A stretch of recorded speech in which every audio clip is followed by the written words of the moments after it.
دغه شان اکثر خوله وازیږي د سړي نو د خولې وازېدو ټایم کې دا هم شیطان نازي دی پکې دننه ننوځي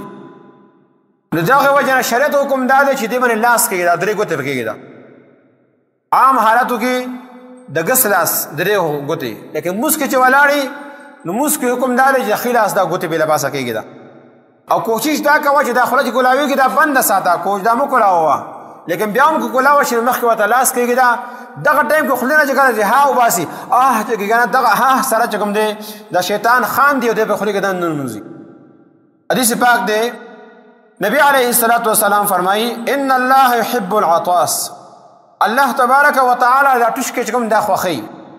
ويكره التصاوب او دا خوله وازېدل بار بار جماعي چې ورته وي دا الله تبارک وتعالی نه خوښوي فاذا عطس احدكم وحمد الله كان حقا على كل مسلم سمعه ان يقول يرحمك الله کله چې تاسو یو کس ټوشکې وکړي هغه الحمدلله وي خو هغه چې کوم مسلمان هغه اورېدلی دی نو هغه به يرحمك الله هغه باندې ویل دا واجب دي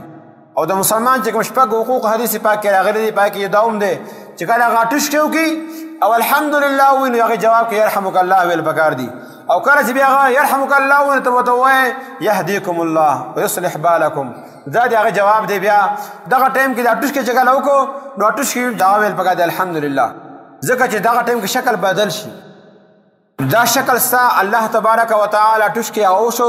ستا هغه تکلیف تا نه لرې کړو شکل باقاعده خپل ځای ته بیا راغی ښایسته دی هغه ولګېدو الحمدلله پرې ووایه که کوم حالت چې هغه جوړ شوی هغه ټایم کې هغه حالت کې پاتې شوی څومره بد شکل ورته ښکارېدی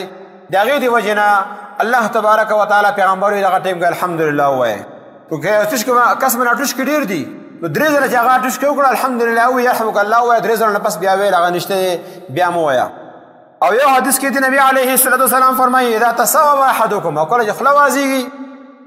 نو بیا هغه ټایم کې فاما التصاوب فانما هو من الشیطان د خوله بار بار وازېدل دا د شیطان د طرف نه دي فاذا تصاوب احدکم فليرده ما استطاع کله چې تاسو کو یو کس د خوله وازېږي بار بار خوب له راځي نو دې کوشش دا وکړي دا دې بنده کړي فإن احدکم اذا تصاوب ضحك منه الشیطان ځکه چې تاسو یو کس کله د خوله وازېږي شیطان ورسره خاندي او شیطان په خولې کې دننه ننوځي اذا تصاوب احدکم خوله وازېږي فليمسك بيده لاس سره دا بنده کا فإن الشیطان يدخل ځکه شیطان دننه ننوځي نو شیطان چې دننه ننوځي بیا خپله کاروي بیا خامخا کوي د دې د وجې نه د دې حفاظت لپاره په دغه ټایم کې دا موقع وخوره چې مسلمانه کله تا مو د خوله بار وازېږي دا هم د شیطان علامت دی شیطانیت لہذا د شیطان نه حفاظت لپاره په خوله باندې لاس کېږي دا چې دا شیطان دننه لاړ نه شي